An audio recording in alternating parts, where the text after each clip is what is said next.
కష్టకాలం ఈ నరమేధం. భారతీయులుగా ఉండి పాకిస్తాన్ వాళ్ళకి ఇక్కడి నుంచి జేజేలు పలకడం, ట్వీట్లు చేయడం ఎలా చూడాలి? మనతో పాటుగా బీజేపీ సీనియర్ నాయకులు, మాజీ రాజ్యసభ సభ్యులు జీవీఎల్ నరసింహారావు గారు ఎక్స్క్లూజివ్గా ఉన్నారు. నరసింహారావు గారు నమస్తే అండి.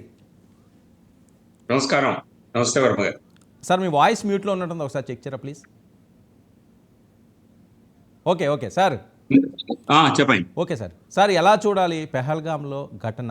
దేశం అట్టుడికిపోతున్నది. ఇది ఒక్కసారి కాదు, 2 సార్లు కాదు, ఏదో రూపంలో దాడికి పాల్పడుతున్నారు.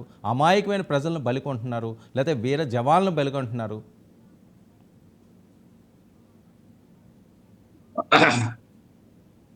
భారతదేశం ప్రధానమంత్రి నరేంద్ర మోదీ గారు భారతదేశ ప్రధానమంత్రి బాధ్యతలను తీసుకున్న తర్వాత తీవ్రవాదంలో విపరీతమైనటువంటి తగ్గింపు జరిగింది. ముందుగా మనం అది గుర్తించాలి. మొన్న మంగళవారం జరిగినటువంటి ఘటన చాలా కలిచివేసేటువంటిది.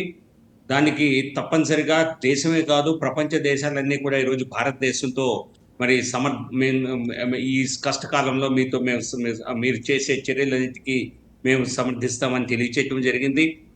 ఇది ఈ గత 3 రోజుల్లో కేంద్ర ప్రభుత్వ స్పందన మీరు చూసి, యూపీఏ 10 సంవత్సరాల్లో కాంగ్రెస్ స్పందన చూడండి.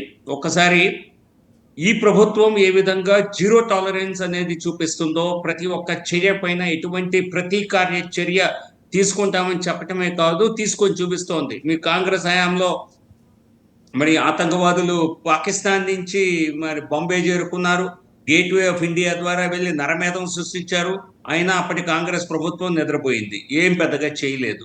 అప్పటి నేవీ చీఫ్ అప్పటి ఎయిర్ ఫోర్స్ చీఫ్ మాకు పర్మిషన్ ఇస్తే మేము వెళ్ళి వారి స్థావరాలని కాల్చేస్తామని చెప్పినా కూడా ప్రభుత్వం వద్దంది. ఎటువంటి ప్రతీకార చర్యలు తీసుకోలేదు, డిప్లొమాటిక్ గా కూడా తీసుకోలేదు, కనీసం సైనిక చర్యలను పక్కన పెడితే. కానీ ఈరోజు ప్రధానమంత్రి నరేంద్ర మోదీ గారి ప్రభుత్వంలో 2019 ఆగస్టు 5వ తేదీ ఎప్పుడైతే ఆర్టికల్ 370 రద్దు చేశామో, ఆ తర్వాత మరి రక్తం ఏరులై పారుతుందని చెప్పి కాంగ్రెస్ నాయకులు పార్లమెంటు సాక్షిగా మాట్లాడారు. అదేమీ జరగలేదు. గత 5 సంవత్సరాలుగా అక్కడ అభివృద్ధి నెలకొంది. అక్కడ కాశ్మీర్ పర్యాటకులు ఈరోజు లక్షల సంఖ్యలో వెళ్తున్నారు. ఇటువంటి చర్య ద్వారా భారత పురోగతిని మరి కుంటుపరచాలని, ఏదో ఒక రకంగా భారతదేశాన్ని మరి తీవ్రవాదానికి మళ్ళీ గురి చేయాలి, భారతదేశంలో అల్లకల్లం సృష్టించాలి అనేటువంటి ఒక చర్య ఇది స్థానికులు చేసిందిగా ఖచ్చితంగా అనుకోవటం లేదు. ఇందులో ఇది ఖచ్చితంగా క్రాస్ బార్డర్ టెర్రరిజం, పాకిస్తాన్ ప్రేరిత చర్యగా స్పష్టంగా అర్థమవుతోంది. అందుకే ముందుగానే ఘటన జరిగిన వెంటనే అక్కడికి కేంద్ర హోంశాఖ మంత్రి అమిత్ షా గారు వెళ్ళటం, ఆ తర్వాత వెంటనే ప్రధానమంత్రి గారు తన సౌదీ పర్యటన కుదింపు చేసుకొని వెంటనే ఢిల్లీకి రావటం, సిసిఎస్ మీటింగ్ జరగటం, అనేక చర్యల్ని ఈ జరిగినటువంటి తీవ్రవాద చర్యకి మరి ఒక గట్టి ప్రతిస్పందనగా డిప్లొమాటిక్ చర్యలు ఇవ్వటం జరిగింది. నిన్న ప్రధానమంత్రి మోదీ గారు చేసినటువంటి ఘాతకం చేసిన వారు ఎవరైనా సరే, ప్రపంచంలో ఏ నలుమూలలు ఉన్నా సరే చీల్చి చెండాడతామని చెప్పి, మరి మా యొక్క ప్రతిఘటన దీనికి మీరు ఊహించని దానికంటే ఎక్కువ స్థాయిలో ఉంటుంది అని చెప్పడం జరిగింది. అని చేసి చూపించినటువంటి చరిత్ర ప్రధాని నరేంద్ర మోదీ గారికి ఉంది. సో కాబట్టి పాక్ కూడా దీనికి సన్నద్ధంగానే ఉంది. వాళ్ళు కూడా బలగాలని బార్డర్లో మోహరిస్తున్నారట, ఇంకా కయ్యానికి కాలు తూగుతున్నారు. చేసిన తప్పుల్ని సరిదిద్దుకుంటే పరిస్థితి లేదు, పశ్చాత్తాపం లేదు. ఎలా చూడాలి సార్ ఇది? చూడండి, పాకిస్తాన్లో ఒక సివిలియన్ ప్రభుత్వం ఉంది అంటాం కంటే, పాకిస్తాన్ ప్రభుత్వం అంతా కూడా అక్కడ ఆర్మీ చేతుల్లో, ఐఎస్ఐ చేతుల్లోనే కేంద్రీకృతమై ఉంటుంది. కానీ ఏం చేయగలిగారు? ఆర్టికల్ 370 రద్దు ముందు ఎటువంటి వ్యాఖ్యలు చేశారు? ఏమీ చేయలేకపోయారు. మనం surgical strike, Balakot surgical strike తర్వాత ఏం ప్రతిఘటన ఉంటుంది అని చెప్పి వాళ్ళు ప్రతీకారం చేస్తామని చెప్పారు, ఏమీ చేయలేకపోయారు.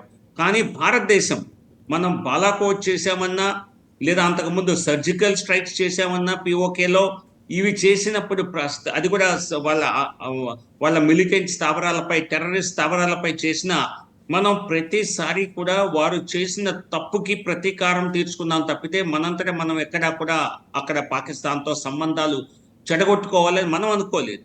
కానీ ఆ బుద్ధి పాకిస్తాన్లో లేదు.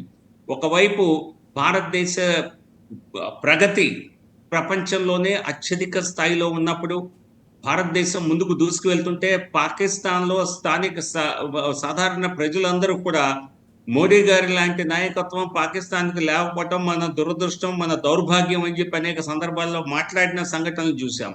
సో కాబట్టి పాకిస్తాన్ తిరోగమనంలో ఉంటే, అభివృద్ధిలో ఇంకా కింద అంచులకు చేరుతుంటే భారతదేశం దూసుకుపోతోంది. ఇది ఓర్వలేనటువంటి కొన్ని శక్తులున్నాయి. ఖచ్చితంగా వాటి వెనుక పాకిస్తాన్ యొక్క ఆర్మీ హస్తం ఉన్నది. ఈ తీవ్రవాద సంస్థల్ని మట్టు పెట్టేటువంటి ఒక గట్టి కార్యాచరణతో మామూలుగా వ్యాఖ్యలు చేసేటువంటి మనిషి ప్రధాని నరేంద్ర మోదీ గారు కాదు. ఏది చెప్పినా ఊరి సంఘటన నాకు బాగా గుర్తు. ఊరి సంఘటన జరిగిన కొద్ది రోజుల పాటు, కొద్ది వారాల తర్వాత మా పార్టీ జాతీయ కార్యవర్గ సమావేశం ఒకటి కేరళలో జరిగింది. కోజికోడ్ అంటాం, కాలికట్. అక్కడ బహిరంగంగా ఒక సభలో సాయంత్రం మాట్లాడుతూ ప్రధాని నరేంద్ర మోదీ గారు చెప్పారు, ఊరిలో సైనికులు చేసినటువంటి బలిదానం, వారిపై జరిగినటువంటి దాడికి తీవ్రమైనటువంటి ప్రతిస్పందన భారతదేశం నుంచి ఉంటుంది అని చెప్పారు. చెప్పిన కొద్ది వారాల్లోనే సర్జికల్ స్ట్రైక్స్ చేసి మనం భారతదేశ సురక్షితంగా మన సైనికులందరూ వెనక్కు రావటం, పాకిస్తాన్ ఎప్పట్లాగానే గట్టిగా ఏదో ఒక మేము కూడా ప్రతిఘటిస్తామని చెప్పటము, తర్వాత ఏమీ చేయలేని నిస్సహాయ స్థితిలో ఉండిపోవటం చూసాం. మరొకసారి పాకిస్తాన్కి చేయించిన ఘాతుకానికి మూల్యం చెల్లించక తప్పదు. ఖచ్చితమైనటువంటి ఒక కార్యాచరణ ఉంటుంది. ఎప్పుడు ఎలా అన్నది అది ప్రభుత్వానికి, అది సైనిక సంస్థలకి, వర్గాలకి సంబంధించిన అంశం. అది మనం రాజకీయంగా చర్చించే అంశం కాదు. సార్, ఏదైతే పాకిస్తాన్ పదే పదే ఈ రకమైన దుశ్చర్యలకు పాల్పడుతూనే ఉంది, మన మంచితనాన్ని వాళ్ళు చేతగానితనంగా తీసుకుంటున్నారా? ఇది చాలా మందిలో మెదులుతున్న ప్రశ్న ఇది. లేదు, ఎక్కడ మీరు అటువంటి పరిస్థితి 2004-14 మధ్య ఉన్నది. 2004-14 మధ్య ఏం జరిగింది? ముంబైలో దాడులు, ట్రైన్ బ్లాస్ట్లు, 160 మంది 100 మంది చనిపోవటం, నో ప్రతీకార చర్య, నో రియాక్షన్. ముంబైలో 26/11 దాడులు, హోటల్లో ఉన్నటువంటి వారిపై, అక్కడ తాజ్ ముంబై పైన, అలాగే ఇతర హోటల్లో వెళ్ళి ఒక్కొక్క హోటల్కి వెళ్ళి ఒక్కొక్క రోడ్లపై ఉన్న వాళ్ళని కసాబ్ లాంటి వ్యక్తి కస నరకటం చూసాం, చంపటం చూసాం పిస్టోల్తో. ఏమి చేయలేదు, ప్రభుత్వం నిద్రపోయింది. మనం తీవ్రవాద దాడులు జరగని ప్రాంతం ఏంటి? మన హైదరాబాద్లో జరిగాయి, చెన్నైలో జరిగాయి, బెంగళూరులో జరిగాయి, లక్నోలో జరిగాయి, జైపూర్లో జరిగాయి, ఢిల్లీలో మళ్ళీ జరిగాయి, గౌహటిలో జరిగాయి, ప్రతి ఒక్క నగరంలో, అహ్మదాబాద్లో జరిగాయి, అహ్మదాబాద్లోని ఆలయంలో జరిగాయి. సో అది దినచర్యగా ఉండేది. యాక్చువల్గా చెప్పాలంటే ఢిల్లీలో సరోజినీ నగర్ మార్కెట్లో జరిగాయి. మార్కెట్లకు వెళ్ళాలంటే భయం, ట్రైన్ ఎక్కాలంటే భయం. గోకుల్ చాట్ ఇవి కూడా అదే పరిస్థితి కదా సార్? లుంబిని పార్కులు, గోకుల్ చాట్, లుంబిని పార్కు, అదే ఎన్ని సంఘటనలు. అప్పుడు ప్రభుత్వం నిమ్మకు నీరెత్తినట్టు ఉండేది. దానిలో కూడా ఢిల్లీలో ఒక ఇండియన్ ముజాహిద్దీన్ వాళ్ళని హతమార్చడానికి, అదుపులో తీసుకోవటానికి సంజీవ్ శర్మ అనుకుంటా అనేటువంటి ఇన్స్పెక్టర్ వెళ్తే ఆయనపై ఎదురు కాల్పులు జరిపితే చనిపోయినప్పుడు కూడా, బాట్లా హౌస్ ఎన్కౌంటర్ అంటారు దాన్ని, అప్పుడు కూడా యూపీఏ ప్రభుత్వం దాన్ని వెనకేసుకొచ్చింది, పోలీసులనే తప్పుపట్టారు. అలాగే అనేక కాంగ్రెస్ ప్రభుత్వాలు కర్ణాటకతో సహా ఒక రకమైనటువంటి టెర్రరిజాన్ని కూడా, తీవ్రవాదానికి కూడా అపీజ్మెంట్, దానికి బుజ్జగింపు రాజకీయాలు. ఎవరన్నా ముస్లిం అండర్ ట్రయల్స్ ఉన్నట్టుంటే వాళ్ళని వెంటనే వదిలిపెట్టాలి జైళ్ళ నుంచి అని, ఒక సెక్యులర్ దేశంలో ఒక మతానికి చెందినటువంటి అండర్ ట్రయల్స్ ని వదిలిపెట్టాలి అని ప్రభుత్వం ఆదేశం ఇవ్వటం ఎక్కడా చూడనటువంటి వింత సెక్యులరిజం. అటువంటి పని కాంగ్రెస్ ప్రభుత్వం కర్ణాటకలో చేసింది. సోనియా గాంధీ బట్లా హౌస్ ఎన్కౌంటర్లో తీవ్రవాదులు చనిపోయారని చెప్పి ఆవిడ కంటిన్యూ పెట్టుకుంది, ఆవిడ ఏడ్చింది అని చెప్పి అప్పటి దేశ ఫారిన్ మినిస్టర్ అయినటువంటి సల్మాన్ ఖుర్షీద్ చెప్పారు. సో అటువంటి కాంగ్రెస్ తీవ్రవాదంతో కూడా ఒక రకమైనటువంటి అడ్జస్ట్మెంట్ చేసుకున్నటువంటి తమ రాజకీయ లబ్ధి కోసం చేసినటువంటి కాంగ్రెస్ పార్టీ హయాంలో ఉన్నప్పుడు ఎలా జరిగింది, ఇప్పుడు మోడీ గారి హయాంలో ఎటువంటి ప్రతిస్పందన ఉంది చూసాం. సో ఇచ్చేటువంటి ప్రతిస్పందన ద్వారా మళ్ళీ ఇటువంటి చర్య చేయాలంటే ఖచ్చితంగా వారు భయపడే రీతిలో ఒక ప్రతిస్పందన ఉంటుంది. అంటే అలాగే మనం పెహల్గామ్‌కు చూడండి, సంబంధించి గత దాదాపుగా 8-9 సంవత్సరాలుగా భారతదేశానికి పాకిస్తాన్‌తో ఎటువంటి చర్చలు లేవు. హ్మ్. హై లెవెల్ డిస్కషన్స్ లేవు. ప్రైమ్ మినిస్టర్ లెవెల్ టాక్స్ లేవు. ఫారిన్ మినిస్టర్ లెవెల్ టాక్స్ లేవు. ఫారిన్ సెక్రటరీ లెవెల్ టాక్స్ లేవు. అసలు ఏ స్థాయిలోనూ మనం మాట్లాడట్లేదు. మనం వాళ్ళు చేసినటువంటి ఆ తీవ్రవాదానికి వ్యతిరేకంగా మీతో పూర్తిగా ఇటువంటి దౌత్య సంబంధాలను మేము పెట్టుకోమని చెప్పి దాదాపుగా 8 సంవత్సరాలైనా ఏమీ చేయలేని పరిస్థితి ఈ రోజు భారతదేశానికి ప్రపంచంలో ఆ స్థాయిలో ఉంది. కానీ ఓకే. మొన్న జరిగిన సంఘటన ఖచ్చితంగా పాకిస్తాన్ తన యొక్క తప్పుడు విధానాలను ఇంకా వదిలిపెట్టలేదు అన్నటువంటి ఒక రకమైనటువంటి మరి సందేశం కనుక దాన్ని ఏ విధంగా తీవ్ర స్థాయిలో దానికి బుద్ధి చెప్పాలి అన్నటువంటి విషయంపై ప్రధానమంత్రి అంటే నరేంద్ర జీవీఎల్ గారు మోదీ మీ గారు, మీ కేంద్ర ప్రభుత్వం కసరత్తు చేస్తున్నాయి. మీరు ఖచ్చితమైనటువంటి మళ్ళీ శాంతి నెలకొనేలా ఓకే. ఇటువంటి దుస్సాహసం జీవి పాకిస్తాన్ వారి తీవ్రవాదులు చేయకుండా చేస్తాం. ఓకే. జీవీఎల్ గారు మీరు బీజేపీ పెద్దలతో మీరు ఉంటుంది కాబట్టి, ప్రభుత్వం మీరే కాబట్టి చాలా రిపోర్ట్స్ మీ దగ్గరికి వచ్చే ఉంటాయి. ఇంటెలిజెన్స్ రిపోర్ట్స్ మొన్న జరిగిన ఘటనని ఏ రకంగా చెప్తున్నాయి సార్? చాలామంది 10 రకాలుగా మాట్లాడుతున్నారు. చూడండి, అది పూర్తిగా ప్రభుత్వం దగ్గర ఉన్న వివరాలని అన్నిటినీ కూడా ప్రజలతో కూడా ఈవెన్ అందరితో పంచుకునే పరిస్థితి ఉండదు. కొంత మీరు హ్మ్. చెప్పినట్టుగా అందులో ఇంటెలిజెన్స్ వర్గాలు కానివ్వండి, అలాగే ఎన్ఐఏ వంటి వర్గాలు కానివ్వండి, విపరీతమైనటువంటి స్థాయిలో గాలింపు చర్యలు చేపట్టాయి. అక్కడ కొంతమందిని గుర్తించారని చెప్తున్నారు. కానీ హ్మ్. పూర్తి వివరాల్ని, ఎందుకంటే దీనిలో ఇది లైవ్ టెలికాస్ట్ చేసేటువంటి అంశం కాదు గనుక మనకు అన్ని వివరాలు పబ్లిక్ గా చెప్పరు. కొన్ని విషయాలని నిన్న రాజకీయ పార్టీలతో జరిగిన సమావేశంలో, ఆల్ పార్టీ మీటింగ్ లో కొంత భరోసా ఇచ్చే విధంగా కొన్ని చర్యలు చేపా. ఒక ప్రత్యేకమైనటువంటి పరిస్థితి రోజు మనం చూస్తున్నాం హ్మ్. గతంతో పోలిస్తే. ఈసారి రాజకీయం చేయటానికి ఏ రాజకీయ పార్టీ కూడా ధైర్యం చేయలేదు. నేను ఓకే. ధైర్యం చేయలేదంట, దానికి వాళ్ళని మెచ్చుకుంటాను ఖచ్చితంగా. హ్మ్. ఇంతకు ముందు ఏంటంటే దీనిపై కూడా రాజకీయాలు చేసేవాళ్ళు ఓట్ బ్యాంక్ పాలిటిక్స్ కోసం. కానీ మొన్న ప్రతి ఒక్కరిని వారి పేరు, వారి మతం అడిగి అవును. మరీ చంపారు. ఒక రకంగా హిందువులనే టార్గెట్ చేశారు.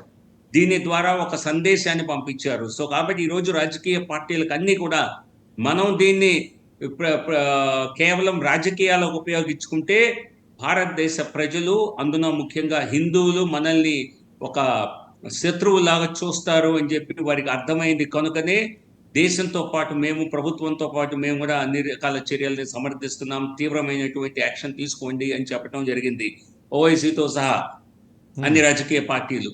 అలాగే ఇంకొక వ్యత్యాసం చూస్తున్నాం.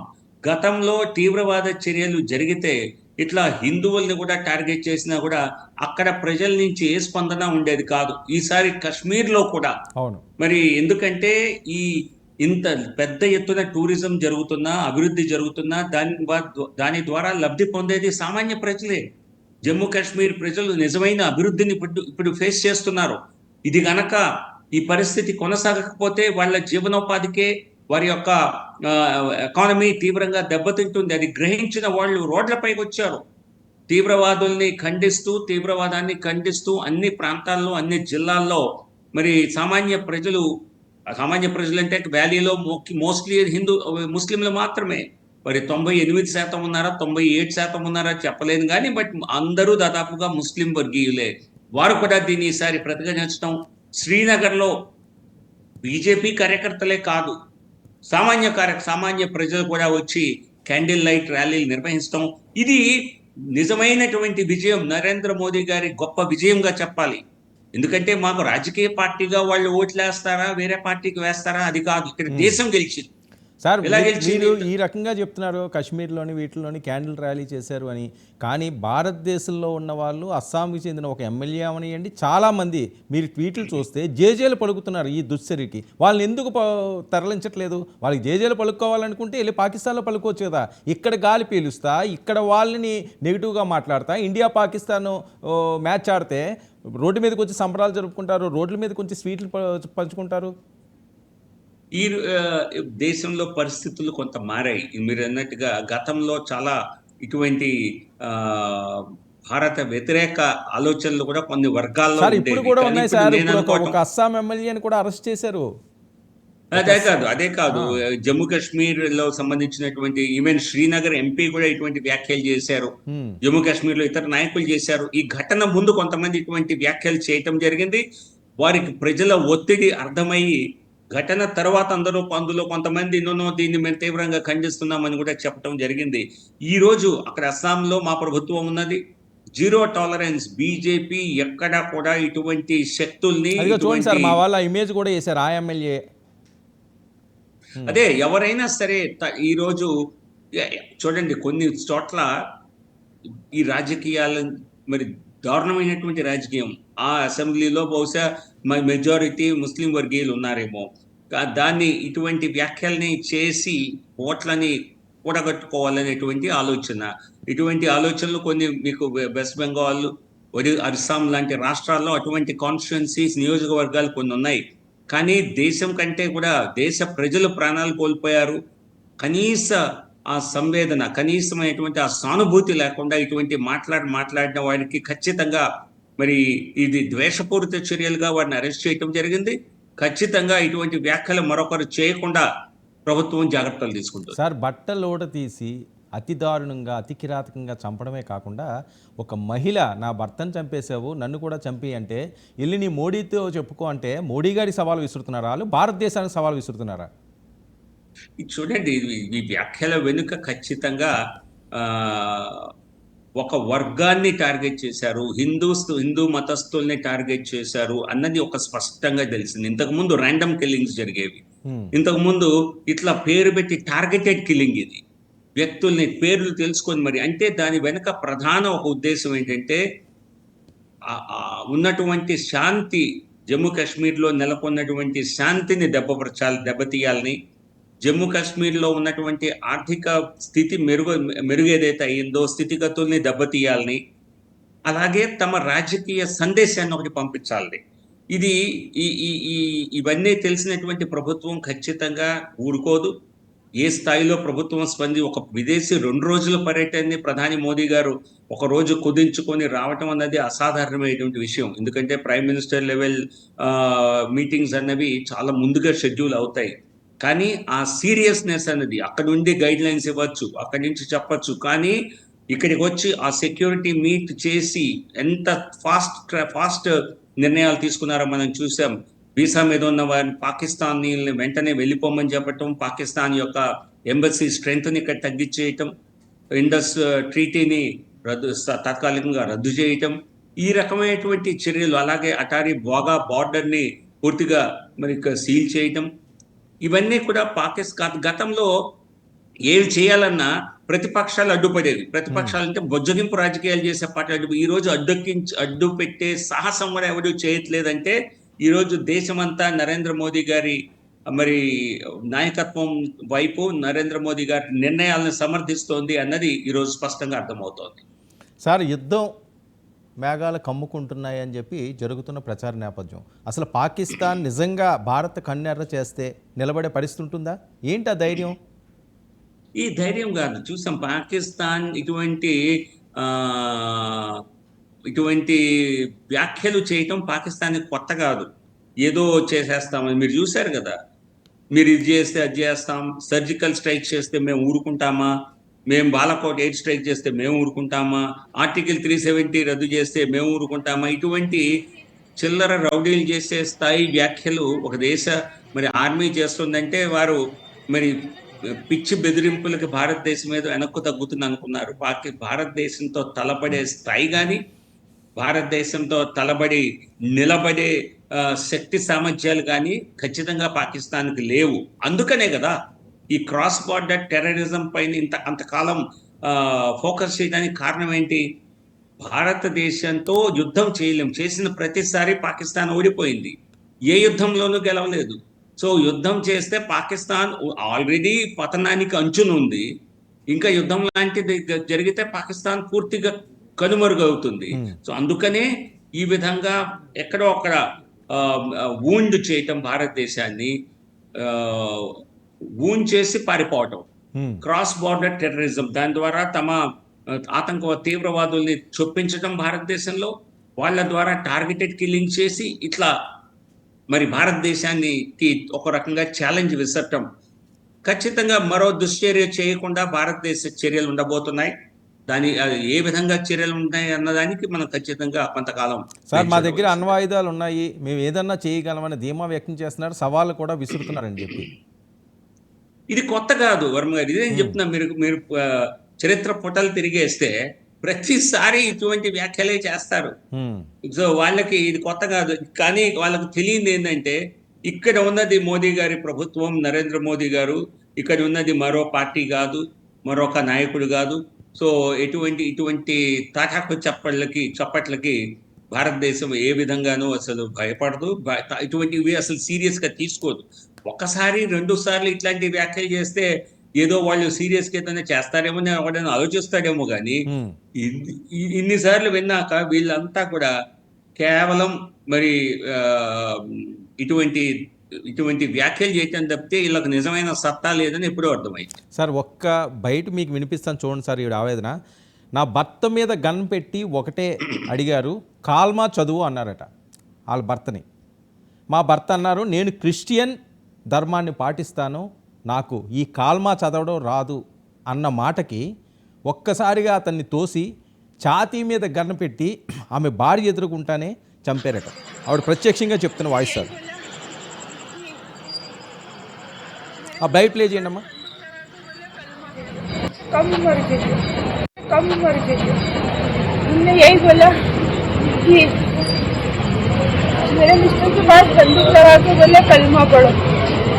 मेरे मिस्टर ने बोला मैं तो क्रिश्चियन हूँ, मैं ईसाई हूँ, मेरे को कमला कलमा जो भी है वो नहीं पढ़ना आता। तो बस इसका बोला मेरे पति ने, उनको ऐसे धक्का दिया और बंदूक मार दी बिल्कुल सीधे पे। मेरे पति ने वही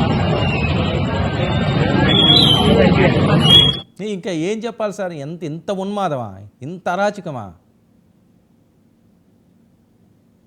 ఈ ఈ ఈ గతంలో ఇప్పుడు మనం చూసినట్లయితే సోషల్ మీడియాలో కానివ్వండి, మీడియా సంస్థల్లో కానివ్వండి, ఇటువంటి వ్యాఖ్యలు, ఇటువంటి స్టేట్మెంట్స్ బయటకు వచ్చినప్పుడు ప్రజలు చాలా తీవ్రమైనటువంటి ఆవేదనకు గురవుతున్నారు. అండ్ చాలా కోపోద్రక్తులు అవుతున్నారు. ఇప్పుడు గతంలో లాగా టాలరెన్స్ భారతదేశానికి లేదు, భారత ప్రజలకి లేదు. నిజం చెప్పాలంటే ఇంతకు ముందు ఒక రకంగా చెప్పాలంటే ఒక సంఘటన జరిగినా మళ్ళీ లైఫ్ యాజ్ యూజువల్, ఈ ప్రభుత్వాలు ఏం చేయవు అన్నటువంటి ఆలోచనతో వెళ్ళేవాళ్ళు. ఈ రోజున అలా ప్రజలు లేరు, ప్రభుత్వం ఖచ్చితంగా లేదు. ఖచ్చితమైనటువంటి చూడండి, వాళ్ళు టార్గెటెడ్ కిల్లింగ్ అయినప్పుడు ఇస్లామేతరులందరినీ కూడా కనీసం ఒకే క్రిస్టియన్ వాళ్ళు ఒక రకమైనటువంటి పెద్ద తప్పే చేశారు. మతాన్ని అడిచి, ఎందుకంటే పర్యాటకుల్లో ఎలాగో 90% పైగా హిందువులే ఉండేవారు, కొద్ది శాతం క్రిస్టియన్ ఉండేవారు. Okay please. ఈ విధంగా కావాలని చెప్పి మతాన్ని అడిగి చంపారంటే మత విద్వేషమైనటువంటి చర్య ఇది అని ఖచ్చితంగా చెప్పొచ్చు. దీనిపైన ప్రభుత్వం చాలా సీరియస్ గా ఉంది. సో ఖచ్చితంగా చాలా త్వరలోనే రిజల్ట్స్ వస్తాయని ఆశిద్దాం. అండ్ ప్రభుత్వం పైన, మన సైనిక బలాల యొక్క పరాక్రమం పైన ఎవరికి ఎటువంటి అనుమానాలు, ఎటువంటి అపోహలు ఉండవలసిన అవసరం లేదు సార్. అమెరికా పాత్ర కానీ లేకపోతే చైనా పాత్ర కానీ అంటే ఇది ఖచ్చితంగా పాకిస్తాన్ హ్యాండ్లర్స్ ద్వారా, పాకిస్తాన్ తీవ్రవాద సంస్థలు, పాకిస్తాన్ ఆర్మీ యొక్క మరి సపోర్ట్ తో చేసినటువంటి చర్య తప్పితే దీనికి ఇతర దేశాల వైపు చూడటం ఇది ఖచ్చితంగా మరి పొరపాటే, తప్పు. ఇది పూర్తిగా ఇది పాకిస్తాన్ ప్రేరిత చర్యగానే భారతదేశంతో ఎలాంటి మైత్రి ఉంటుందో ఇతర పాకిస్తాన్తో కూడా అదే మైత్రి చేస్తున్నారు కదా. ఈ ద్వంద్వ వైఖరి వల్ల కూడా వాళ్ళు ఈ రకంగా పేటరేగిపోవడానికి ఒక కారణం కాదా? లేదు, అది అలా చెప్పలేము. అనేక దేశాలు, కానీ గతంలో లాగా పాకిస్తాన్ బాధ్యత లేదు. మీరు చూసినట్లయితే గతంలో ఇన్ఫాక్ట్ 2014 వరకు చెప్పక తప్పదు, కాంగ్రెస్ హయాంలో అమెరికా నుంచి ఎవరు యాత్రకు వచ్చిన భారతదేశానికి ఇదో భారతదేశం వచ్చిన ప్రతి ఒక్కరూ పాకిస్తాన్కి వెళ్ళేవాళ్ళు.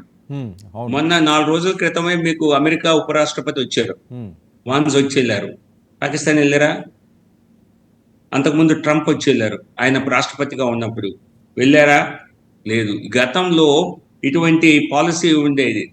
ఇండియాని పాకిస్తాన్ని ఒకే ఘాటిన కట్టి హైఫనేషన్ అంటే భారతదేశం వచ్చి పాకిస్తాన్ వెళ్ళకపోతే విదేశాంగ మంత్రి, అమెరికా విదేశాంగ మంత్రి వచ్చిన ప్రతిసారి భారతదేశం నుంచి పాకిస్తాన్కి వెళ్ళి అదొక కన్వెన్షన్ లాగా చేసేవారు. ఈ రోజు ఆ పరిస్థితి లేదు. ఈ రోజు పాకిస్తాన్ ఎవరు పట్టించుకునే పరిస్థితి లేదు. దాన్ని ఒక దేశంగా కూడా పెద్దగా గుర్తింపు లేదు ఈ రోజున. సో కాబట్టి మనం ఏదో ఇతర దేశాలు పాకిస్తాన్కి సపోర్ట్ చేస్తున్నాయి అనుకోవటం పొరపాటు. ఈ రోజు మనకు ప్రపంచ దేశాలన్నీ నిన్న కూడా మరి అమెరికాతో పాటుగా ఫ్రాన్స్, ఇటలీ అన్ని దేశాలు కూడా భారతదేశంలో జరిగిన ఈ తీవ్ర దాడిని ఖండిస్తూ భారతదేశానికి ఈ అవర్ ఆఫ్ క్రైసిస్ లో మేము సపోర్ట్ గా ఉన్నామని చెప్పడం జరిగింది. సార్ అసదుద్దీన్ అని అంటున్నారు, ఇంటెలిజెంట్ ఫెయిల్యూర్ అంటున్నాడు ఆయన. రాజకీయ వ్యాఖ్యలు ప్రతి ఇంటెలిజెన్స్ ఖచ్చితంగా ఇక్కడే ఎవరో చేస్తున్నారని తెలిస్తే ఆపేవారు కదా. కానీ ఇంటెలిజెన్స్ అంటే ప్రతి ఒక్క ఇప్పుడు ఒక సంఘటన జరిగిందంటే ఇటువంటి 4 జరగకుండా ఆపుండొచ్చు కదా. అవన్నీ మీకు వివరాలు బయటికి రావు కదా. సో కాబట్టి రాజకీయం చేయాలి కాబట్టి చేస్తున్నాడు ఓవైసీ గారు. కానీ ఆయన కూడా తీవ్రవాదుల్ని సమర్థించినట్టుగా అయితే నాకైతే నేను ఎక్కడ వినలేదు. చేసే పరిస్థితి ఈ రోజు లేదు. ప్రజలు తిరగబడతారు, ఎగబడతారు. అందువల్ల ప్రభుత్వాన్ని ఏదో ఒక రకంగా తప్పు పట్టాలనేటువంటి ఆరాటం తప్పితే మరొకటి కాదు. ఖచ్చితంగా దీనికి సంబంధించి స్పెసిఫిక్ సమాచారం ఉండుంటే జరగకుండా ఖచ్చితంగా సైనిక బలాలు ఆపేవి. సో భవిష్యత్తులో దీన్ని ఇంకా ఎట్లా మరి ఇది ఒక సంఘటన జరిగిన తర్వాత ఈ ఇంటెలిజెన్స్ ని ఏ విధంగా ఇంకా స్ట్రెంగ్థెన్ చేయాలి, ఇటువంటి ఘటనలు పునరావృతం కాకుండా ఏం చేయాలన్న దానిపై ఖచ్చితంగా ఇంటెలిజెన్స్ వర్గాలు, ప్రభుత్వం దానిపైన ప్రత్యేక శ్రద్ధ పెట్టడం ఖాయం. సార్ ఇప్పుడు కాశ్మీర్లో అంతా ప్రశాంతంగానే ఉందా? బార్డర్ అంతా మన చేతుల్లోనే ఉందా? ఇంకా వేరే దాడులు జరిగే అవకాశం ఉంటుందని చెప్పి వార్తలు వస్తున్న నేపథ్యం, ఇంకో ప్లాన్ కూడా వీళ్ళు చేస్తున్నారు అని.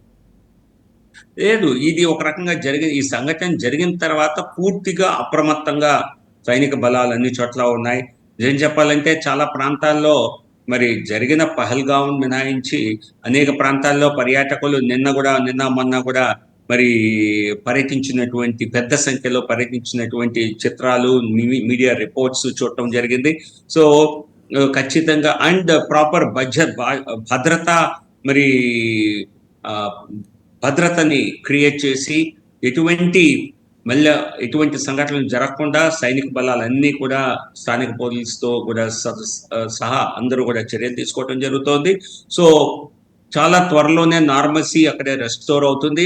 మన బార్డర్ ని ఏ విధంగా డిస్టర్బ్ చేసేటువంటి దుస్సాహసం పాకిస్తాన్ చేస్తే తన మనుగడకే ఇబ్బంది కలుగుతుంది అన్నటువంటి భయం పాకిస్తాన్ లో ఖచ్చితంగా నరేంద్ర మోడీ గుర్తించారు.